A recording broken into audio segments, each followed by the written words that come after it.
오늘 본문은 아이고, 소리. 지난 본문에 이어서, 이렇게 말에 대한 이야기입니다. 말에 대한 이야기. 지혜인데, 지혜를 얘기하잖아요. 근데 지혜가 말로 표현되는 그런, 것들을 말합니다. 그러니까 이제 이 당시 배경을 잠깐 설명을 드리면, 교회 안에 열심당원들이 많이 들어와 있었다 그랬죠. 그래서 이제 우리도 이해할 수 있는 부분이거든요. 성도들이 이렇게 있는데 생겼는데 그 안에 이제 민족주의적인 성향을 가진 사람들이 많이 있었던 거예요. 그래서 이제 그들이 이 당시 이제 야고보서가 막 기록될 당시가 열심당원들의 그 전쟁 의지, 저항의 의지가 굉장히 높아졌을 때였고, 그리고 로마도 아주 집중해서 이제 바라보고 있는 그런 시대였어요. 그래서 열심당원들이 꿈꿨던 것은 그 이전 세기에 있었던 그 마카비의 혁명, 그 마카비의 혁명을 일으켜서 로마를 잠시 유대 땅에서 몰아내잖아요. 그 혁명을 꿈꾸면서 이제 AD 64년경부터 이제 막 이런 혁명의 열기가 고조되고 있었어요. 그런 분위기에서 이제 그런 열심당원들이 교회 안에도 영향을 받은 사람들이 있었던 거죠. 근데 그들이 이제 그리스도의 정신으로 하나님의 정의와 평화를 이루어 가야 되는데, 오히려 이제 열심당원들의 그런 선동적인 언어, 그 선동의 언어에 휘말려 가지고 이들이 이제 폭력적인 언어를 사용하고, 그리고 저주의 언어를 퍼붓고, 그리고 증오를 불러일으키는 그런 일들이 교회 안에서 이제 일어나게 되었던 것입니다. 그래서 이제 거기에 대해서 야고보가 그리스도인의 길은 그러면 무엇인가? 우리는 어떠한 지혜로, 어떠한 생각으로 세상을 살아가야 하는가에 대해서 이 본문이 우리들에게 이제 말해주고 있습니다. 사실 우리 한국 사회가 굉장히 이제 선동적인 언어가 요즘에 너무 많이 출몰하고 또 사람들이 영향을 받고 있습니다. 그래서 사람들의 정서도 굉장히 극단적으로 이렇게 치우치고, 이쪽 아니면 완전 저 극단 아니면 저 극단에서 서로를 바라보면서 이제 서로를 적으로 만들고, 또 이렇게 인간 취급 안 하고, 그죠? 또 선멸해야 되는 존재로 이렇게 서로가 서로를 바라보는 그런 시각들이 오늘 한국 사회에 만연해 있기 때문에, 그리고 이제 지식인들, 좀 알려져 있는 그런 사람들조차도 그런 어떤 그런 증오의 언어에 편승해서 오히려 통합시키고 이렇게 하기보다도 더 분열시키는 그런 일들이 일어나고 있는 것이 한국 사회의 현실입니다. 근데 문제는 뭐냐 하면 그 선동의 언어들이 교회 안에도 너무 많이 들어와 있다는 거예요. 그리고 심지어는 목사님들도 그 선동의 언어를 이용해서 이제 성도들을 오히려 이제 부추기고 또 분열을 일으키는, 교회 안에서 오히려 이제 그런 분열이 일어나는 그런 일들이 오늘날 교회에서도 일어나고 있기 때문에 이 야고보서의 이 말씀은 굉장히 적절하다고, 우리 한국교회 지금 적절한 그런 얘기라고 할 수 있습니다. 많은 사람들은 이제 교회가 정치적으로 중립적인 어떤 위치에 서기를 원하죠. 그런데 지금 야고보가 이제 우리들에게 가르쳐 주는 건 뭐냐 하면, 우리가 정치와 올바른 관계를 맺지 못하면 교회가 타락할 수 있다는 걸 보여주는 것입니다. 그러니까 선동의 언어를 가진 사람들이 교회 안에 들어와서 교회를 막 분열시키고 파당을 짓고 그렇게 몰아치고 있는데도 가만히 있으면 안 되잖아요. 그래서 야고보는 그들에게 하나님의 뜻이 어디에 있고 우리는 하늘의 지혜를 쫓아 살아가야 되는데 그것이 무엇인지에 대해서, 한마디로 말하면 거짓 교사들을 분별하라고, 교회 안에 들어와 있는 선동의 언어를 사용하는 사람들을 분별하고 그들의 이야기를 듣지 말고 하나님 나라의 새로운 질서를 세워가는 공동체가 되라고 요청하고 있는 말씀이 야고보서의 말씀이라고 할 수 있습니다.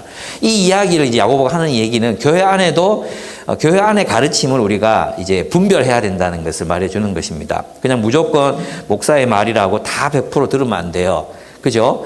근데 여러분이 성경을 연구 안 하면 꼴딱 쏘가 넘어가요. 그러니까 성경을 연구하셔야 됩니다. 성경을 개인적으로 연구하고 공동체가 나누고 어제 이제 소망수 리더 모임에서 혜진 자매가 참 적절하게 잘 얘기해 주는데 서로 교차 지도자도 꼭 똑같은 본문을 연구하고 멤버들도 똑같은 본문을 연구하고 그래서 서로 교차 확인하는 이런 작업들 그리고 역사도 있잖아요. 역사 우리 역사 속에서 쭉 이제 흘러왔던 그런 우리 고전들 그런 책들 그런 것들을 통해서 또 우리가 우리의 사상을 또 한번 다시 검토하고 이런 것들이 계속해서 같이 일어나야지만 우리가 선동하는 자들에 의해서 휘둘리지 않을 수 있습니다. 그래서 야고보는 교회 안에 들어와 있는 이런 나쁜 지혜, 이건 땅으로부터 땅에 속한 지혜라고 이야기하잖아요. 땅에 속한 지혜가 있고 또 위로부터 온 지혜가 있다고 말합니다. 땅에 속한 지혜는 또 이 땅에 속했다는 말은 세상적인 지혜, 세속적인 지혜를 말하는 거죠. 근데 그 세속적인 지혜는 육신적이고 악마적이다까지 표현합니다. 저는 이제 비성경적이다 여기까지 말하는 것도 사실 힘들었어요.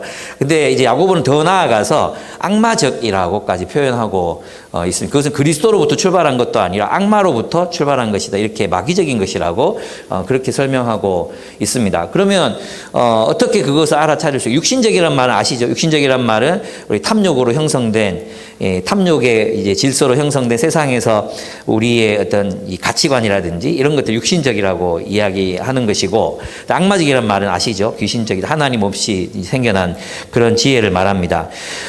그러나 이제 하늘에 속한 지혜도 있는데 하늘에 속한 지혜는 본문에는 이제 위로부터 온 지혜 이렇게 표현하고 있는데 반대말이라고 생각해 보면 위로부터 온 지혜는 하늘에 속한 지혜, 하나님의 지혜이고 그리고 이제 육신에 속한 게 아니라 성령에 속한 지혜, 성령으로 말미암은 새로운 지혜를 말하는 거고 악마적이지 않고 그리스도적이고 하나님적인 그런 지혜가 있다고 이야기하는 것입니다. 그러니까 이게 교회 안에도 이런 악마적인 지혜와 그리스도의 지혜가 공존하고 있을 수 있다. 저는 우리 교회는 아니라고 믿습니다. 예. 그렇지만 의심해 보셔야 되겠죠.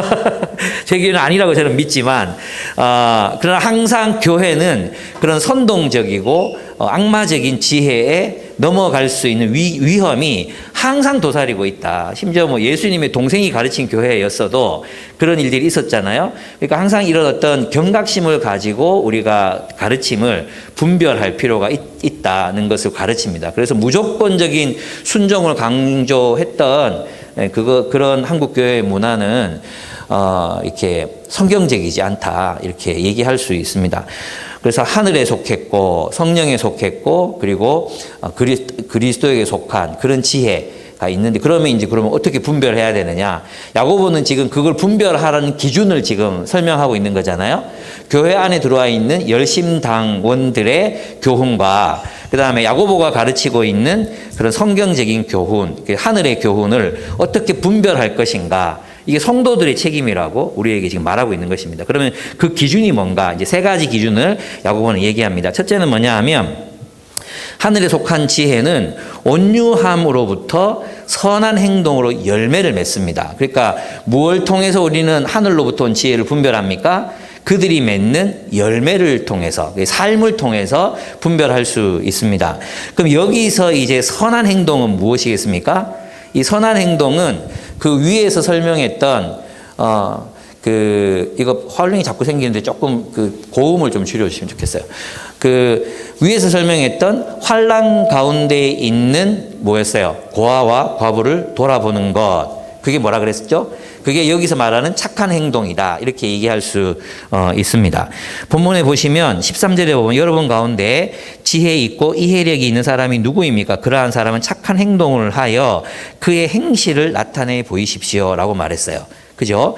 그러니까 그리스도인은 누구냐? 그 지혜인 참된 지혜를 가진 사람은 긍휼을 베푸는 행동을 하는 사람이다. 이렇게 얘기할 수 있죠. 다시 말하면 참된 지혜란 하나님의 뜻을 살아내는 능력입니다. 참된 지혜란 하나님의 뜻대로 살아내는 능력, 그것을 지혜라고 이야기할 수 있습니다. 근데 우리가 자꾸 이제 이런 얘기 하잖아요. 이론이다.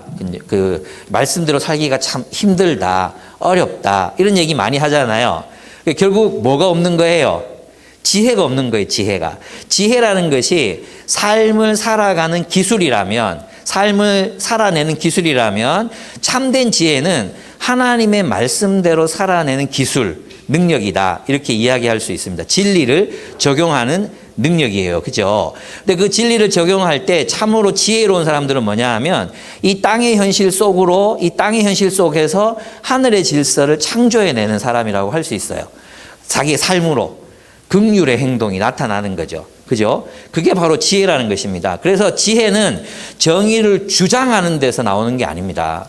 정의를 주장하는 데서 그게 지혜 있다. 이게 옳다. 보면 있잖아요. 우리 농객들 보면 뭐 유명한 농객들 많지 않습니까? 요즘 이상하게 된 농객들도 많고 그런데 그런 농객들이 지혜로운 게 아니에요. 똑똑한 말을 한다고 지혜로운 게 아니라 하나님의 관점에서 지혜로운 사람은 그렇게 긍휼을 삶의 현실 속으로 드러낼 수 있는 사람, 그것도 가장 적합한 방법으로 선을 행할 수 있는 사람, 그런 사람이 바로 지혜로운 사람이다. 하늘의 지혜를 가진 사람이다. 이렇게 얘기할 수 있어요. 근데 이제 중간에 자세가 있죠. 자세. 그게 뭐 온유함이잖아요. 온유함.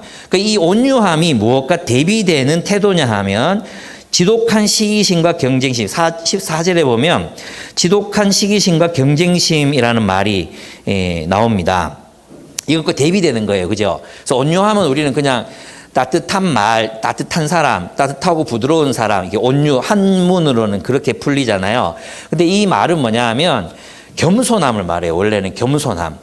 겸손해요. 예. 겸손하기 때문에 사람을 존중하는 태도를 말하는 것입니다.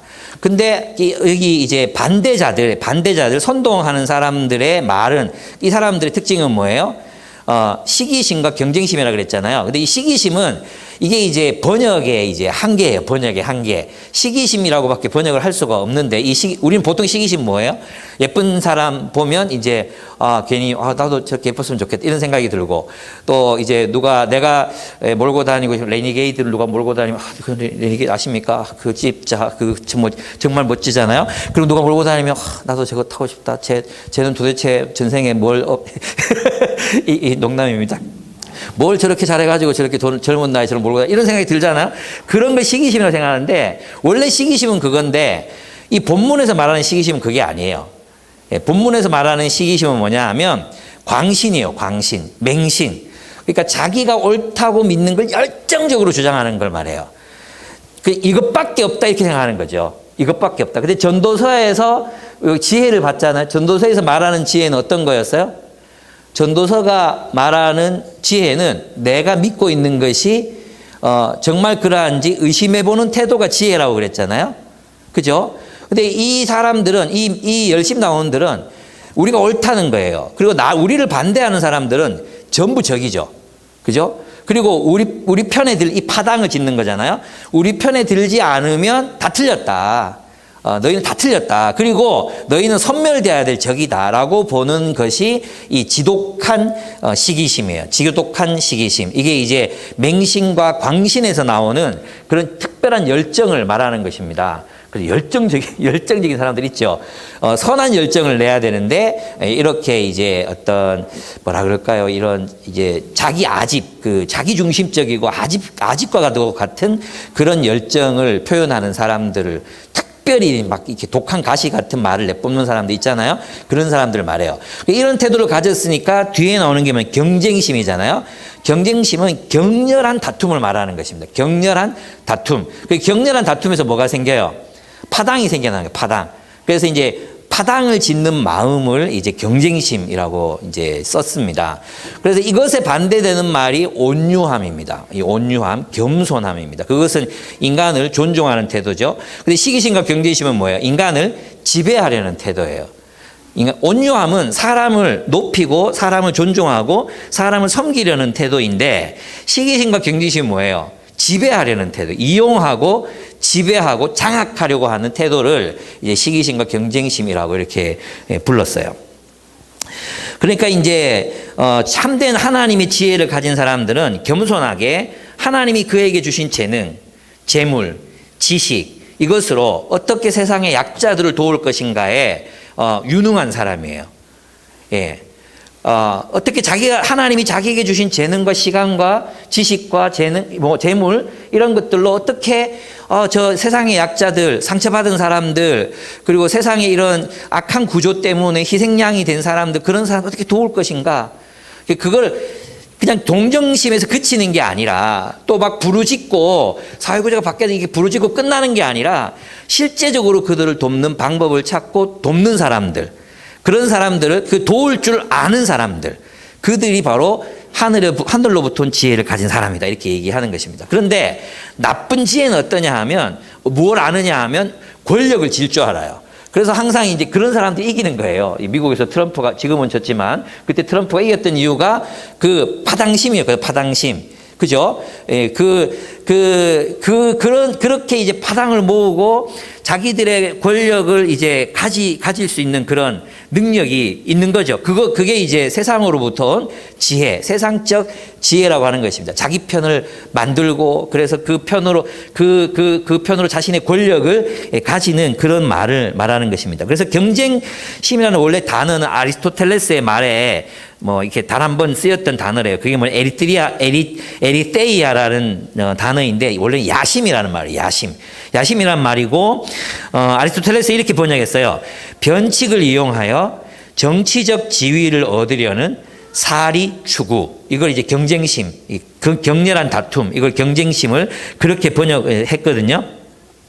그렇습니다. 그래서 이제 공동체를 지배하는 데 있어서는 굉장히 유능하고 이런데 머리가 좋은 사람들이 있는 거죠. 그런 사람들이 선동에 사람들이 또 넘어갑니다. 그들로 인해서 파당이 생겨나게 된다는 것입니다. 그것은 어떻게 됩니까? 공동체를 결국은 파괴하게 됩니다. 그래서 여러분 있잖아요. 사람들이 누가 정말 지혜로운 사람인가를 알려면 뭘 보면 알 수 있어요? 그들의 삶을 보면 알 수 있어요. 그들의 삶. 그들의 삶이 정말 약자를 향한 긍휼의 행동으로 나타나는가, 아니면 정의를 주장하지만 파당을 짓고 권력을 잡는 것에 더 큰 관심이 있는가. 여러분 직장에도 보면 이런 데 정말 유능한 사람들 있잖아요. 자기들끼리 탁 파당을 짓고, 그리고 좀 자신들이 불리하다 싶으면 이렇게 막 밀어내고, 그리고 욕하고 거짓된 말로 사람들을 그냥 매장하려고 하고 떠나게 만들고, 그런 사람들, 이런 데 유능한 사람들이 우리 한국에 너무 많아요. 특별히 이 영남 지역에 너무 많아요. 그래서 여러분들이 직장생활 하는 게 쉬우면 안 돼요. 쉬울 수가 없어요. 예. 이런 리더십들이 너무 책임지지 않고 막 이렇게 선동적이고 파당을 짓는 이런 리더십이 너무 많기 때문에 그 아래에서 살아가는 사람들의 삶이 쉽지 않아요. 그리고 여러분들이 그런 부분에서 그 선동에 넘어가지 않고 이렇게 하나님의 말씀을 이렇게 지키는 삶을 사는 건 굉장히 심리적인 압박이 큰 그런 일이에요. 그걸 성경은 뭐라 그래요? 고난이라고 하는 거예요. 고난. 그러니까 여러분들이 그런 문화에서 하나님의 백성으로 이렇게 스탠스를 지키면서 살아가는 것, 그게 고난이에요. 여러분 무능한 게 아니라 고난을 받고 있는 거예요. 아무리 거기서 내가 어떻게 해도 상황이 달라지거나 잘 바뀌기 힘들어요. 예. 그렇습니다. 그래서 하늘의 지혜는 겸손하게 긍휼을 행함으로 정의를 실현합니다. 그러나 세상의 지혜는 자신이 믿는 것을 맹신함으로 사람들을 공격하고 저주하고 권력을 확보하기 흉한 싸움을 자행하게 만듭니다. 그래서 공동체를 파괴한다는 것입니다. 참된 지혜는 정의로운 삶을 살아낼 줄 아는 것입니다. 참된 지혜는 정의로운 삶을 살아낼 줄 아는 것. 이런 면에서 우리가 얼마나 유능한가를 자신에게 좀 돌아볼 필요가 있는 것 같아요. 우리는 선을 행하고 선을 이루어내고 선을 구현하는 일에, 하나님의 그 뜻을 구현하는 일에는 참 무능해요. 무능하고, 그리고 이제 세상의 지혜에서는, 그리스도인들이 세상의 지혜에서는 또 그것도 우리가 또 잘 못해요. 거기 또 딱 들어가지도 않거든요. 그러다 보니까 어정쩡한 위치에서 우리가 서 있을 때가 굉장히 많습니다. 그럼 이왕 우리가 그리스도인을 살게 된 거 이렇게 유능했으면 좋겠어요. 이 부분에서 하늘로부터 오는 지혜로 선한 삶의 열매를 맺는 여러분의 그 삶에 그게 정말 지혜로운 사람으로 여러분이 살아갔으면 좋겠어요. 여러분의 삶에 그것이 나타나고 있습니까? 그렇습니다. 정의로운 삶을 살아낼 줄 아는 것, 그게 하늘의 지혜이며, 정의를 이룬답시고 독하고 폭력적인 말로 사람들을 선동하고 파당을 만들고 세력을 과시하려고 하는 것이 바로 악마적인 지혜다. 그리고 이 지혜를 말하는 사람들은 결국 악마의 도구다. 야고보는 그렇게 우리에게 저보다 더 세게, 강하게 얘기하고 있습니다. 제가 누구를 공격하는지 아시겠죠? 참된 지혜를 가진 사람은 자신의 지혜로 고난에 빠진 사람을 실제적으로 도울 줄 알고 돕는 사람입니다. 그러니까 뭐가 나타납니까? 하나님의 새로운 질서가 구체적인 삶의 현실 속에서 실질적으로 구현된다는 것입니다. 그러니까 뭐가 이루어집니까? 정의의 열매가 우리를 통해서 이루어지는 거예요. 정의를 주장하고 투쟁하고 사람들을 공격함으로 정의가 이루어지는 게 아니라 우리가 그렇게 긍휼한 마음으로 겸손한 마음으로 우리의 삶의 열매로 살아내므로 그렇게 살 수 있다는 것입니다. 우리는 그런 의미에서 참된 지혜를 가진 사람이 되어야 합니다. 이런 일에 유능하려면 어떻게 해야 되겠습니까? 우리가 돈도 잘 벌어야 되죠. 그죠? 돈도 잘 벌어야 되지만 돈도 잘 벌어야 됩니다. 그죠? 또 하나는 그 돈을 하나님께서 내게 주신 이 재정은 내 것이 아니라 이 세상의 약자들을 위해서 하나님이 뭔가 선한 질서를 나타내라고 보여주라고 나에게 주신 것이다 생각하고 여러분 그렇게 살아가고 있어야 돼요. 그죠? 적은 돈이라도 아끼고 그렇게 해서 내 삶의 열매가 나타나야 됩니다. 뿐만 아닙니다. 우리의 시간을 정말 청지기처럼 어려운 사람을 위해서 헌신하는 시간이 있어야 됩니다. 삶으로 나타나야 됩니다. 그게 나타나지 않으면 우리는 하늘의 지혜를 가진 게 아니라 세상적 지혜를 가지고 자기 자신을 위해 살고 있는 겁니다. 아무리 바쁘고 힘들고 어렵지만 그래도 우리가 그리스도인으로 산다면 거기에 대해서 내는 시간이 있어야 될 것입니다. 뿐만 아닙니다. 우리는 우리의 은사와 재능을 공경에 빠진 사람들, 상처 입은 사람들 위해서 또 어떻게 개발하고 사용하고 있는지 우리 자신을 돌아보아야 합니다. 그리스도인들마저 자신의 삶에 빠져서 살아간다면 그럼 세상에 희망은 없는 것입니다. 네. 두 번째, 하늘로부터 온 지혜는 평화를 만듭니다. 그러나 세상에 속한 지혜는 공동체를 파괴합니다. 땅에 속한 악마의 지혜는 혼란과 악한 행위들을 열매로 맺는다고 야고보는 이야기하고 있습니다. 혼란과 악한 행위가 있습니다. 이렇게 말합니다. 그렇습니다. 그러니까 사람이 가진 지혜는 반드시 행동으로 나타나게 되어 있는데 위로부터 오는 지혜를 가진 사람들은 평화를 이루지만 세상으로부터 온 지혜에 출중한 사람들 어떻게 해요? 이 세상 공동체를 파괴하죠. 그렇게 열매를 맺습니다. 혼란과 악한 행위들을 그 열매로 맺습니다. 그래서 이제 세상에 속한 지혜는 시기심과 경쟁심이 있는 곳에는 혼란과 악한 행위가 있다 이렇게 이야기했습니다.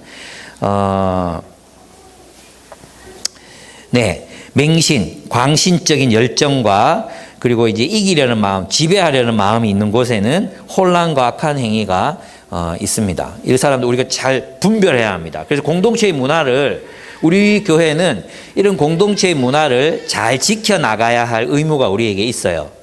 여러분 우리 그리스도인들이 취하는 태도가 뭐냐면 있잖아요. 이런 어떤 싸움이 일어나잖아요. 그러면은 이제 어떤 악한 쪽이 있어. 악한 쪽. 우리 악한 쪽이 있고 또 선한 쪽이 있다고 쳐. 그런데 싸움이 일어나. 그러면 이 선한 쪽에 섰다고 생각하는 사람들로 나중에는 똑같아져요. 그게 무차별이 되거든요. 원래는 차별이 있었는데 무차별이 되거든요. 그래서 거기서 폭력이 일어나고 이 공동체가 이제 무너지는 거예요. 처음에는 분명히 우리가 선한 편이 있었어요. 청년들도 그랬고 뭐 많은 또 선한 사람도 있었거든요. 근데 이제 이 비리 쪽하고 이렇게 싸우다 보면 똑같이 어떻게 돼요? 인간을 존중하지 않는 태도를 취하게 되거든요. 그리고 똑같이 공격하고 똑같이 싸우고 똑같이 저주의 말을 퍼붓잖아요. 그럼 무차별이 돼요. 그럼 똑같아지는 거예요. 그래서 우리 아이들한테 제가 그런 거 가르쳐요. 이제 사춘기가 되면 남자들은 남자답다는 걸 이제 거친 행동과 힘으로 이제 드러내려고 하잖아요. 그래서 제가 아이들이 클 때 그런 얘기 자주 차에 타면 그런 얘기 자주 했어요. 진짜 남자다움이 뭔지 아냐? 진짜 남자다움이란 보호하는 거야. 네 힘을 가지고 너를 이렇게 과시하는 게 아니야. 그래서 누가 너에게 폭력을 행사하거나 욕을 하더라도 거기에 대해서 이렇게 대드는 게 아니라 진짜 남자는 참을 줄 아는 거야. 그리고 약자들을 보호할 줄 알아야 돼. 이렇게 가르쳤거든요. 그래서 그런지 우리 아이들은 그래도 좀 정의롭게 이제 학교 생활을 잘 하는 편이에요. 그런데 참 감사하죠. 그렇게 가르쳐야 됩니다. 무슨 얘기하다가 또 이렇게 나갔는데 무슨 얘기했는지 잘 까먹었어요. 예. 요즘 나이가 들어가지고 그냥 지나가도 될 것 같아요. 그죠? 예. 예. 예. 그런 곳에는 시기심과 경쟁심이 있는 곳에는 혼란과 악한 행위가 있습니다. 그래서 여러분들이 이제 그런 사람들의 삶을 이렇게 판단할 때는 반드시 그들의 삶을 봐야 됩니다. 삶. 어떻게 살아가고 있는가. 말이 아니라 삶을 바라봐야 됩니다. 그래서 이제 그런 정의로운 삶이 나타나야 되는데 이제 막 공격하고 막 이렇게 투쟁하고 그런 용어들 있잖아요. 지금도 이제 뭐 남녀 이러면 붙으면 뭐 서로 이제 막 무슨 막 그러면서 서로 막 이렇게 싸우잖아요. 그것으로는 정의가 평화와 정의가 실현되지 않는다는 것입니다. 예. 그래서 차라리 이제 그런 그 약자나 희생 양들에게로 우리가 뭔가를 행하고 있어야 된다는 거죠. 예. 여러분들의 삶에는 그게 어떻게 나타나고 있습니까? 그렇습니다. 그래서 우리 마음에 이런 이기고 싶은 마음 또는 아까 그 무차별 얘기하면서 그런 얘기했구나. 예, 그래서 이렇게 막 무차별적인 폭력이 일어나면 똑같아 진다는 얘기를 하려고 하다가 그렇게 됐네요. 네, 똑같아지면 이게 옳은 쪽도 없고 틀린 쪽도 없게 돼요. 나중에 그래서 교회가 무너지거든요. 그러면 여기서 또 다른 선량한 그리스도인들이 선택하는 방식이 있어요. 뭐냐 하면 가만히 있는 거예요. 그냥 나는 속 시끄럽다. 그냥 나는 중립이다. 난 가만히 있을래. 이것도 성경적인 태도가 아니에요. 여기서 진짜 이제 하늘의 지혜를 가진 사람들은 어떻게 하겠습니까? 예, 하나님 말씀을 여전히 붙들고 가르치고 또 그 사람들과 함께 또 평화의 공동체를 세워가고 또 이렇게 어떻게든 교회의 평화를 이루기 위해서 중재안도 내고 싸우고 이게 해야 되겠죠. 이 싸운다는 말이 그냥 막 욕하고 이렇게 아니라 존중하면서 이제 대화를 들어보고 해야 되겠죠. 근데 안 되면 어떻게 안 되면 목사님이 이런 악마적 지혜를 가르치는 사람이야. 선동하고 막 그래. 그럼 어떻게 해야 되겠어요? 떠나야 돼요. 거기 머물러 있으면 안 돼요. 떠나야 돼요. 예. 근데도 끝까지 한번 해보겠다고 거기 있잖아요. 그 영혼만 파괴될 뿐이에요. 빨리 떠나라고 옆에 사람들한테 얘기해 주셔야 됩니다. 그렇습니다. 우리 교회 뭐 성장시키려고 남의 교회 교인들 빼오는 그런 얘기 아닙니다. 그들의 영혼이 그 싸움 가운데 있다 보면요. 이렇게 황폐해집니다. 저는 옆에서 그런 거 많이 봤어요. 분명히 이 사람이 옳았거든요. 근데 나중에 되니까 막 새끼들아 막 똑같아져요. 그리고 이분의 영혼은 완전히 피폐해지는 거예요. 우리 장 집사님이 그 얘기를 하셨어요. 이제 이전 있던 교회에서 그 어떤 문제들로 계속 그런 다툼이 있다 보니까 처음에는 얘기하고 설득하고 안 되잖아요. 나중에 소리 지르게 되고 막 이렇게 안타까우니까 그렇게 되다 보니까 결국 자신의 영혼이 다치는 걸 경험하시게 된 거예요. 그래서 이제 저희 교회 와서 아주 행복하게 뭐 이제 지내고 계시잖아요. 예. 우리 교회 좋은 교회. 예, 그렇습니다. 그럼 이제 하늘에서 온 지혜는 어떤 지혜이냐? 첫째, 순결하대요. 순결하다. 이 순결하다는 말이 뭐예요? 거룩하다. 불의하지 않다 그래. 여러분 이제 평화 이러면 또 사람들이 착각하는 게 뭐냐 하면 공동체 분란을 일으키지 마라. 이런 얘기 많이 듣잖아요. 공동체 분란을 일으키지 마라. 그게 무슨 말이에요? 불의와 타협해라. 비진리와 타협해라. 이 얘기가 아니거든요. 진짜 하늘에서부터 온 지혜는 불의할 수 없어요. 불의와 타협할 수 없어요. 불의와 타협해서 평온한 상태를 만드는 거, 그게 성경이 말하는 평화의 상태가 아니에요. 이해되십니까? 그래서 하늘로부터 온 지혜는 순결하다. 이걸 우리가 거룩한 진리를 지키는 애씀이 우리에게 있어야 합니다. 그래서 지혜는 불의를 썩는 게 아닙니다. 지혜롭게 행해라. 이럴 때는 불의를 썩는 그런 것이 아닙니다. 불의를 썩지 않습니다. 불의와 타협하는 것도 평화가 아닙니다. 그럼 뭡니까? 평화의 공동체를 새롭게 건설해야 합니다. 예. 주님의 말씀을 따라 살아가는 사람들의 공동체를 만들어가는 것입니다. 그것이 참된 지혜를 가진 사람들이 하는 일이라는 것입니다. 그러니까 야고보는 지금 선동하는 사람이 있고 선동이 이끌려서 이제 막 선동되는 사람도 있을 거 아니에요. 그죠? 그러면 야고보가 지금 이것을 야고보의 교회에 이렇게 기록해서 보내는 이유가 뭐겠습니까? 너희들은 그 선동에 휘둘리지 말고 교회됨을 지켜라. 하나님의 말씀을 따르는 사람들, 그 말씀에 반응하는 사람들과 평화의 공동체를 이루어라. 이렇게 얘기하는 것입니다. 대적하지 말고 너희는 그냥 새로운 질서를 창조해내라. 이렇게 얘기하고 있는 것입니다. 두 번째, 하늘로부터 온 지혜는 화평하게 합니다. 화평하게 합니다. 위로부터 온 지혜는 평화를 만듭니다. 그래서 이제 아까 제가 중립에 있다 이랬잖아요. 근데 그게 아니에요. 선한 사람들과 함께 협력해야 합니다. 선한 사람들과 협력하고, 그리고 가만히 있는 게 아니라 힘을 모으고, 이렇게 해서 우리 교회 공동체가 하나님 나라에서 하나가 되게 해야 합니다. 평화를 이룬다는 건 가만히 있는, 문제가 일어나지 않은 상태로 가만히 있는 상태를 얘기하는 게 아니라 야고보의 말씀을 듣고, 그 야고보의 말씀을 듣고 이 말씀을 따라서 공동체를 형성하라는 말이겠죠. 이해되십니까? 이 말은 여러분 숙직이들과 리더들이 어떤 얘기들을 하고 또 함께 협의해서 어떤 이렇게 하자 그랬으면 적극적으로 협력하는 게 평화를 이루는 겁니다. 그죠? 그렇지 않겠습니까? 적극적으로 협력하고 함께하고 힘을 모아주고 이렇게 하는 것이 평화를 이루는 것입니다. 그저 가만히 있는 상태가 아니라는 것입니다. 그 다음에 세 번째로 하늘로부터 온 지혜는 친절하다고 했습니다. 관용하며 다투지 않습니다. 이게 무슨 말이겠습니까? 저는 이 말을 경청이라고 생각했어요. 그 친절하다. 결국은 이제 그들의 이야기를 듣는 거죠. 관용한다. 관용한다는 게 뭡니까? 경청한다는 것입니다. 그냥 듣는다는 거죠. 그죠? 관용하고 또 이해하려고, 그들의 입장을 이해하려고 애쓰고 노력하고 서로를 높입니다. 이것이 하늘로부터 온 지혜입니다.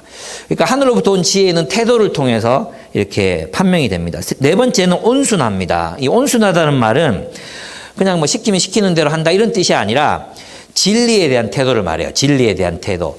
진리에 대해서 온순하다는 거예요. 무슨 말이냐 하면 그 진리에 대해서는 그냥 제가 그렇게 살겠습니다. 이렇게 반응할 줄 아는 거예요.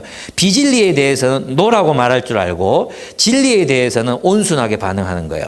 여러분 잘 훈련받은 개 있잖아요. 셰퍼드 이런 것들을 보면 정말 크고 사람을 물어 죽일 수도 있는 힘을 가졌잖아요. 그죠? 그런데 이 개가 잘 훈련이 돼 있어. 그러면 가라고 하기 전에 절대 안 움직이거든요. 가! 그러면 막 뛰어가가지고 높은 장을 뛰어넘고 갖고 오잖아요. 거기다가 물었어. 그러면 이제 다시 와! 이러면 다시 그걸 물고 막 높은 장을 오잖아요. 그 옆에 딱 서 있잖아요. 그걸 이제 온순함이라고 하는 거예요. 주인의 말에 온순하게 듣는 거죠. 힘이 있지만 그것을 거역하지 않고 따르는 그런 걸 온순함이라고 말합니다. 그래서 진리에 대해서 온전하게 반응할 줄 아는 것, 그것이 온순함이라는 태도입니다. 그러나 불의에 대해서는 할 줄 아는 게 또 온순함에 속하는 거겠죠. 근데 우리가 이런 부분에서 이제 이 그리스도의 온순함, 불의에 대해서도 가만히 있고 뭐 진리에 대해서도 그냥 행동하지 않고 가만히, 이거는 하늘로부터 온 지혜가 아니에요. 그렇습니다. 그 다음에 다섯 번째가 뭡니까? 다섯 번째는 자비와 선한 열매가 가득하다 이랬어요. 실천적 긍휼을 말합니다. 실천적 긍휼과 구제를 말하는 것입니다. 고통받는 사람을 실제적으로 돕는 것, 이것이 하늘의 지혜의 특징입니다. 위로부터 온 지혜의 특징입니다. 그래서 우리로 말하면 환난 중에 있는 고아와 과부를 돌아보는 것, 상처 입은 사람들 만나는 것, 또 우리의 케어가 필요한 사람들 있잖아요. 케어가 필요한 사람들을 위해서 시간을 내고 그들을 적절하게 돕고 섬기는 것, 이것을 의미합니다. 또 그 다음에 여섯 번째, 편견이 없다 그래요. 편견이 없다는 것은 변함없이 한결같다는 뜻입니다. 그러니까 그의 의견과 행동이 진실하다는 거죠. 그래서 파당을 지을 줄 몰라요. 편견이 없기 때문이에요. 여러분 이 부분이 이제 한국 사람들이 되게 약한 부분이에요. 우리는 있잖아요. 나는 편견이 없는 사람이 이렇게 생각해. 근데 우리가 결정을 할 때 보면 있잖아. 진리를 따라서 이제 결정한다기보다 정에 이끌려서 결정할 때가 많아요. 내 편이니까. 여러분이 대화를 할 때 일상생활에 살다 보면은 내가 가까운 사람이 누군가에 대해서 막 힘들어하고 욕하고 막 그러잖아요. 그러면 이제 물론 그 아픔은 공감을 해줘야 되겠지만 우리는 쉽게 똘똘 뭉쳐서 누군가의 대적이 되어버리잖아요. 그죠? 그게 뭐예요? 편견이죠. 그래서 잠언에서 보면은 너희가 가난한 자의 낯을 봐주지 마라 그랬거든요. 왜 불쌍해? 가난하니까 우리가 봐줘야 돼. 이렇게 생각할 수 있잖아요. 그죠? 근데 가난한 자의 낯을 봐주지 마라 그랬어요. 우리는 이제 정에 이끌리기 때문에 때때로 이제 하나님의 진리로 이런 상황, 예를 들어 뭐 내 가족이 잘못을 했더라도 잘못한 건 잘못한 거잖아요. 그런데 그걸 이제 막 감싸들고 보호하려고 하고 우리 가까운 사람은 그렇게 하는 게 의리라고 배웠어. 의리, 우리가 남이가 이런 식으로 배웠어. 그러다 보니까 이제 많은 문제점들이 일어나게 되지 않습니까? 교회에서도 똑같아요. 교회에서도 우리 편인 사람이기 때문에 그냥 옳아야 되는 거야. 그래서 막 자기들이 그 대신 싸워주고 이런 일들이 얼마나 많이 생깁니까? 우리는 그렇게 하면 안 됩니다. 파당을 짓지 않습니다. 파당을 짓지 않는다는 것은 우리는 항상 이제 하나님의 말씀을 가지고 이제 판단하고 선택한다는 그런 의미입니다. 파당은 자기 편이기 때문에 동조하는 데서 생겨납니다. 내 편이다. 나와 가까운 사람이기 때문에 동조하는 데서 생겨나는 게 파당입니다. 그래서 여러분에게는 이런 편견이 없었으면 좋겠습니다. 항상 진리를 따라 살았으면 좋겠어요.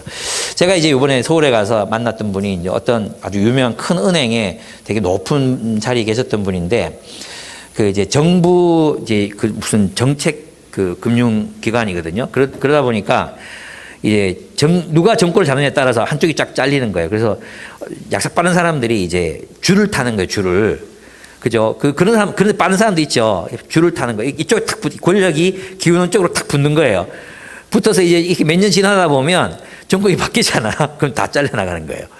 그리고 또 정권이 바뀌니까 또 이쪽에 또 막 붙어가지고 또 올라가잖아. 그러다가 이쪽이 또 다 잘려. 근데 이분은 어느 쪽에도 속할 수가 없어. 이제 그리스도인이니까. 그래서 이제 아주 신실하게 이제 자신이 해야 될 바를 하면서 살았어요. 이쪽 잘리고 저쪽 잘리고 하다 보니 또 올라가고 이쪽 잘리고 저쪽 잘리고 또 올라가고 이래가지고 이제 서열 3위까지 올라가셨대요.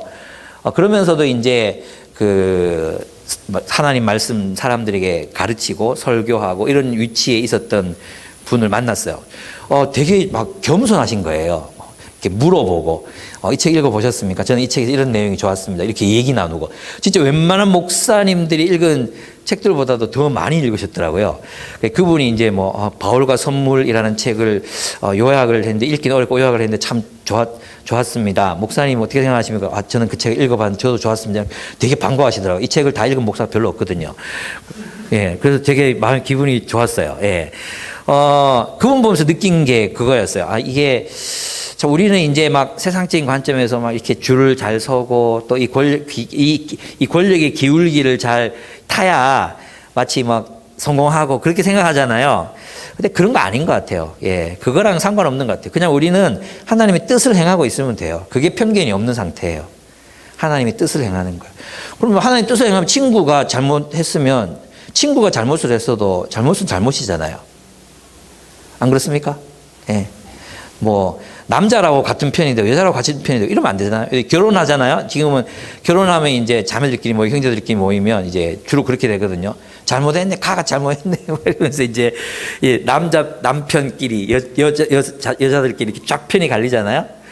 그런 거 어떻게 생각하십니까? 그런 게 편견입니다. 일곱 번째로 위선이 없습니다. 위선은 진실하다는 뜻입니다. 모든 사람에게 동일하게 행동합니다. 그러면 여러분이 하늘로부터 온 지혜의 특성을 들었어요. 다 듣고 나니까 어떤 마음이 드십니까? 세상이 뭐라고 부르는 사람들입니까? 세상이 바보라고 부르는 사람입니다. 바보들. 예. 이런 지혜를 가지고 살면 바보 소리 듣습니다. 그래서 정말로 하늘의 지혜를 가진 사람은 바보 소리를 한 번씩 들어야 됩니다. 이 바보 같은 놈아, 너의 인생을 위해서 이렇게 결정해야지. 왜 그렇게 결정하니? 이런 소리 한 번씩 들어봐야 이제 진짜 지혜를 가진 사람이다 이렇게 얘기할 수 있어요. 그래서 세상 사람들이 이 바보 같은 놈아 이럴 때 와, 칭찬이다. 와, 놀라운 칭찬이다. 이렇게 받아들이셔야 돼요. 이 바보 같은 놈아 이럴 때 참 주님이 나를 얼마나 기뻐하실까 이렇게 생각하셔야 됩니다. 이 바보들아. 바보잖아요. 예. 그래서 이제 이러한 사례를 이제 이 나쁜 지혜와 그리고 위로부터 온 지혜를 보여주는 게 히틀러 시대의 독일 교회를 보면 알 수 있어요. 히틀러는 독일 교회를 선동했죠. 근데 히틀러가 된 건 무엇 때문이었습니까? 그 1차 세계대전 이후에 유럽이 독일을 수탈했잖아요. 그러니까 독일 안에서는 이제 이런 반유럽, 반유대주의가 자라날 수밖에 없는 그런 정서가 형성이 됐단 말이에요. 히틀러가 나올 수밖에 없는 형식이 됐죠. 그러면 교회는 우리 민족이니까, 그죠? 우리 민족이니까 이게 이렇게 되면 안 되잖아. 뭐 하나님의 뜻대로 판단했어야 되죠. 히틀러는 선동가다. 히틀러는 지금 성경적이지 않은 얘기를 하고 하나님의 이야기로 하고 있다. 이걸 얘기해야 되잖아요. 근데 그 대부분의 독일 주류 교회들이 그렇게 하지 않았어요. 그 결과 어떻게 됐습니까? 600만 명이나 되는 유대인들이 학살을 당할 수밖에 없었고, 독일 민족은 그 이후로 치욕적인 그런 굴욕적인 국가가 될 수밖에 없었습니다. 무엇 때문입니까? 교회 안으로 들어온 정치, 교회 안으로 들어온 선동, 그걸 막아내지 못했기 때문이에요. 근데 많은 사람들이 있잖아요. 이제 교회 안에서는 중립을 지켜야 된다는 그런 착각들을 많이 해요. 그렇지 않거든요. 지금도 야고보는 무엇에 대해서 비판하고 있는 겁니까? 교회 안으로 들어온 열심 당원들의 정치, 그것을 배격하고 그리스도의 정치. 예수 그리스도는 어떻게 하셨는가? 그리스도는 평화를 만든다. 평화의 공동체를 창조해낸다. 우리도 그 길을 따라야 된다. 세상 사람들은 선동하고 죽이자고 할 때 우리는 사람을 존중하고 화평의 길을 내고 또 어떻게든 그리스도께서 원하시는 그런 삶을 살아내야 된다. 그래서 있잖아요. 그런 부분에서 기독교 신앙 굉장히 정치적이라고 할 수 있어요. 왜 정치적입니까?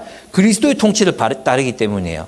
우리가 그리스도의 통치를 따르면 세상의 통치와 무엇하게 되어 있습니까? 충돌하게 되어 있습니다. 근데 하물며 교회 안으로 그 세상에 선동하는 말들이 들어오고 교회 안으로 교회라는 이 공동체를 자신의 정치적인 목적을 따라서 이용하려고 드는데, 그런데 우리가 가만히 있으면 되겠습니까? 그게 틀렸다고 말해야 되죠. 그렇지 않습니까? 아닙니까? 여러분의 생각이 필요합니다. 여러분들이 생각하시기 바랍니다. 그러나 이제 프랑스 샹봉에 있는 그리스도인들은 다른 삶을 선택했습니다. 그죠? 그들에게로 탈출해 오는 유대인들을 숨겨 주었습니다. 그리고 수많은 유대인들을 구출해 냈습니다. 그러니까 히틀러의 지배 속에서 샹봉의 그리스도인들은 히틀러의 지배를 거부하고 그리스도의 통치를 따르는 공동체로 살아남았던 것입니다. 그것이 우리가 취해야 되는 입장이라는 것입니다. 앞으로도 이 야고보가 섬기는 교회, 예수님의 동생이 섬기는 교회도 이런 일이 생겼는데 하물며 우리 공동체 이런 일이 없겠습니까? 한국교회 이런 일이 없겠습니까? 모든 목사님의 가르침이 선동적이지 않겠습니까? 그렇게 순수하겠습니까? 아닙니다. 그런 부분에서 성도들에게 이제는 분별력을 가르쳐야 합니다. 야고보가 말하는 게 뭡니까? 분별해라. 너희가 왜 그런 선동에 넘어가느냐? 왜 한 입으로 두 말을 하는 찬송과 저주를 하는 말들을 따르느냐? 너희가 왜 그런 삶을 선택하느냐? 분별해라. 그리고 하나님 원하시는 삶을 선택해라. 는 거 아니겠습니까? 우리는 그런 공동체를 세워가야 하는 것입니다. 이 땅에서 하나님 나라의 공동체, 교회됨, 아까 혜진자매 기도했을 때 교회됨을 이루는 그런 공동체, 예수님의 통치가 실현되는 그런 공동체화적인 삶, 또 우리의 삶을 살아나가야 한다는 것입니다.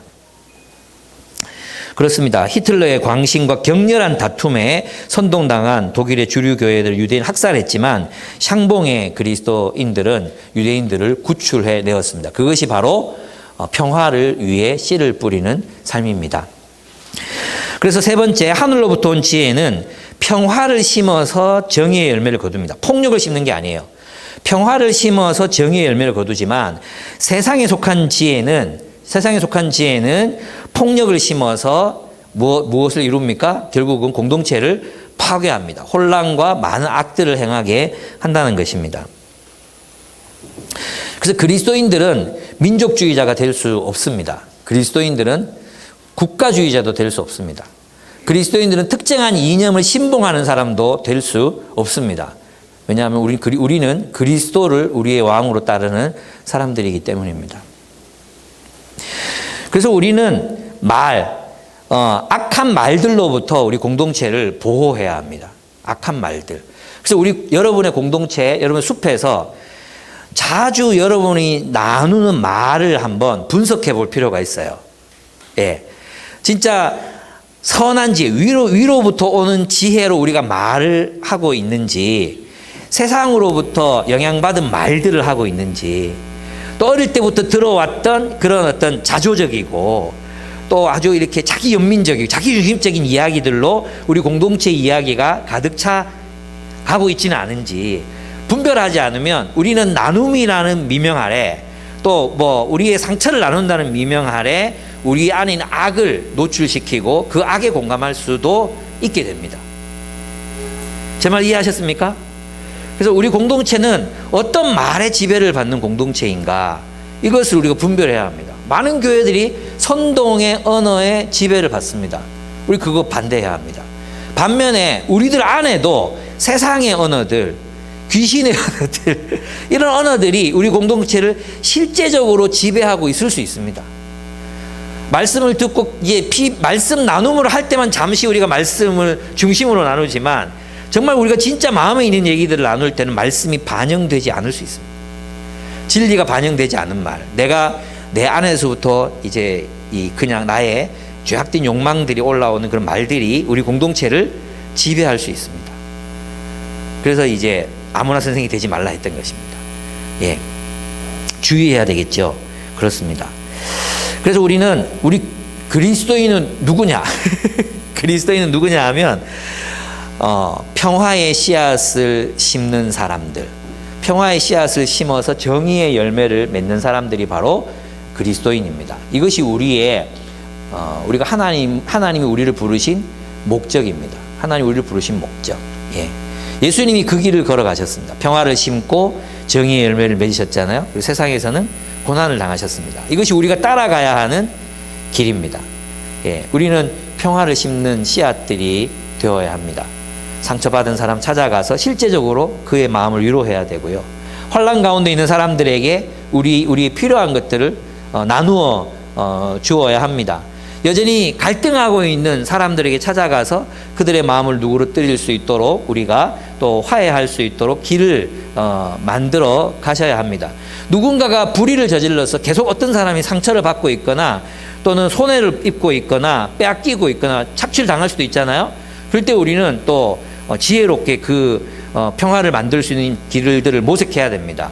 누군가를 돕는 일에 나 혼자의 힘으로 부족해요. 그럼 하늘로부터 온 지혜는 뭘 요구하겠습니까? 너 혼자 하지 말고 함께 해. 함께 하라고 이렇게 될 수도 있습니다. 그래서 함께 하자고 리더십을 발휘하는 것, 그것도 우리 하늘로부터 온 지혜라는 것입니다. 무슨 말인지 아시겠죠? 그래서 저는 우리가 그런 의미에서 이 세상에서 자기 자신을 위해서는 정말 얼마나 많은 사람들이 지혜를, 요즘 여러분 주식 광풍이잖아요. 주식 광풍. 직장에 가면 주식 안 하는 사람 아무도 없죠. 게다가 이제 퇴직금을 IRP 통장이나 이런 데 넣어주니까 전부 다 뭐 해야 됩니까? 전부 주식을 안 할 수 없는 상황이 된 거예요. 저축해서는 부자 될 수 없다. 그죠? 그러니까 모든 사람들이 그런 자기를 위해서 재산을 늘리잖아요. 그럼 우리도 주식할 수 있어요. 해야 된다. 이렇게 말하기, 그건 여러분의 선택이에요. 할 수도 있고, 안 할 수도 있어요. 어설프게 할 거면 하지 마세요. 그죠? 그래서 그거 공부하고, 그래서 어떻게든 자기 재산을 늘려나가는 데는 얼마나 우리가 지혜롭습니까? 근데 그렇게 모은 그 재산을 약자들을 위해서 어떻게 사용할까? 하나님 나라를 위해서 나는 나의 이 재물을 어떻게 사용할 것인가에 대해서는 아무도 준비가 안 돼 있어요. 준비가 된 사람이 별로 없다니까요. 그걸 내가 이것을 어떻게 선한 질서를 창조해 낼 것인가? 거기에 대해서는 별로 고민도 없고 공부도 없고 그냥 11조 하고 그냥 이렇게 살면 되지. 그렇게 생각하는 거예요. 근데 제가 이제 해리김 목사님 만나면서 이제 배운 거 한 가지는 그거예요. 뭐냐면 이분이 내가 돈도 없을 때 그런 얘기를 하더라고요. 극대화, 하나님께서 목사님에게 주신 것을 극대화시키십시오. 이렇게 말씀하시더라고요. 저는 이제 돈이 없잖아요. 그래서 나는 그것이 이제, 책을 쓰자마자 이제 책을 내자마자 그 얘기를 하셔가지고, 그래, 열심히 책을 쓰자. 그리고 이 책으로 사람들의 마음을 위로하고 격려하고 올바른 길로 인도하자. 제가 그래서 이제 거기에 이제 마음을 쏟거든요. 예, 마음을 쏟아요. 또 하나님께서 주신 이 페이 있잖아요. 사례비가 있잖아요. 이걸 가지고 그러면 나는 또 어떻게 선하게 이걸 사용할 수 있을까 고민해야 되는 거죠. 예. 많은 사람들이 모으는 데는 이제 지혜가 있어요. 자기를 위해서. 세상 사람들 그렇잖아요. 근데 우리는 왜 모읍니까? 나누기 위해서 모으잖아요. 나누기 위해서. 그럼 어떻게 나누는 것이 지혜입니까? 어떻게 잘 나눠야 되겠습니까? 예. 고민하셔야 됩니다. 네. 혼자 할 수 없잖아요. 내가 여러 사람이 일자리를 만들어줄 수 없단 말이에요. 그죠? 혼자 할 수 없죠. 어떻게 해야 됩니까? 어떻게 해야 힘을 모을 수 있을까? 이게 지혜란 말이에요.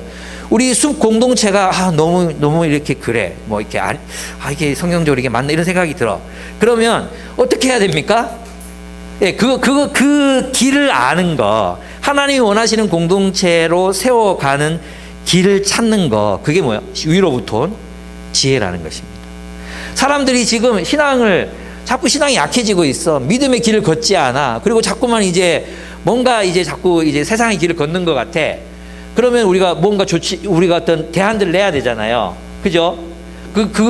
그것들을 할 수 있는 능력, 예. 사람을 붙잡아서 또 하나님께 돌이킬 수 있는 능력, 어떻게 케어할 것인가, 또 사람들 돌볼 것인가, 고민하고 방법을 찾고 길을 만들고 하는 게 뭐예요? 지혜라는 것입니다. 하늘로부터 온 지혜. 저는 여러분이 그래서 평화를 위해 심을 줄 알고, 그리고 정의의 열매를 맺는 삶, 그 자체에 여러분의 이런 목적이 있었으면 좋겠어요. 목적. 그리고 그것이 여러분의 비전과 꿈이 되었으면 좋겠어요. 그저 직장 생활해서 어떻게 생존하는가, 살아남을 것인가가 아니라 하나님께서 내게 주신 이 짧은 한평생을, 진짜 시간 빨리 가요. 정말 시간이 빨리 흐르거든요. 여러분 금방 노인 돼요. 여러분 아닌 것 같죠? 금방 노인 됩니다. 이제 30대 후반 많죠? 금방 40, 50 세대 진입하는 거예요. 예. 그리고 40, 50, 60 뭐 이제 금방이에요. 금방. 예. 나는 이제 교회를 개척한 지 벌써 20년이잖아요. 20년.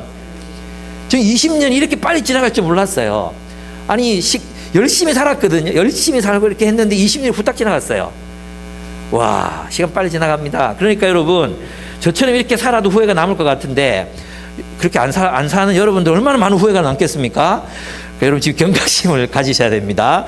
그리고 이 젊은 시간들을 어떻게 이런 정의의 열매를 맺는 삶을 살아낼 것인가, 주님이 원하시는 이런 삶을 살아낼 것인가, 그 고민이 있어야 되고, 또 그것을 찾기 위해서 지혜를 구해야 됩니다. 지혜. 그리스도인에게 가장 중요한 건 지혜입니다. 지혜. 하나님이 주시는 지혜로 이 악한 세상을 멋지게 살아갈 수 있게 해주십시오.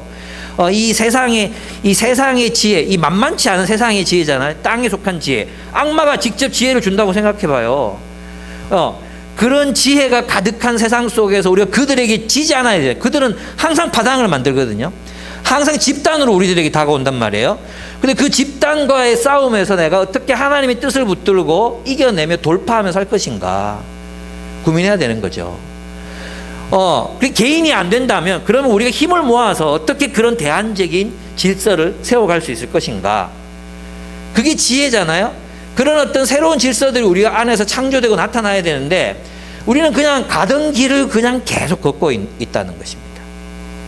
저는 여러분들이 오늘 야고보서의 말씀을 따라서 이런 하늘의 지혜로 여러분이 현실을 승리로 이끌어가는 그런 선한 열매, 평화를 심고 정의의 열매를 맺는 그런 삶이 되시기를 정말로 간절히 축복하고 진심으로 원합니다. 아멘. 여러분도 그렇게 사시겠죠? 살아야 되겠죠? 예, 함께 좀 기도했으면 좋겠습니다. 기도하겠습니다. 세상에는 두 가지 지혜가 있습니다. 땅으로부터 온 지혜, 그리고 하늘에서 위로부터 온 지혜가 있습니다. 여러분은 위로부터 온 지혜에 능통하십니까? 예, 능통하신. 그래서 여러분의 삶에서 선한 열매가 나타나는, 예, 그런 삶. 평화를 심고 정의의 열매를 맺는. 하나님, 나 그렇게 살고 싶습니다. 세상이 바보라고 해도 좋습니다. 세상이 나보고 미련하다고 해도 좋습니다. 나는 그 하나님의 그 선한 열매를 내 삶 속에서 나타내고 싶습니다. 예, 나를 위해서가 아니라 정말 하나님께서 맺기를 원하신 그 열매를 맺고 싶습니다. 하나님, 평화를 위해 심는 자가 되게 하시고 정의의 열매를 거두는 자가 되게 해주십시오. 내가 내 삶을 돌아보며 하나님의 정의의 열매, 그 열매를 맺는 그 열매로 주님을 만나게 해 주십시오. 우리 주님 앞에 그렇게 한번 좀 기도드렸으면 좋겠습니다. 기도하겠습니다.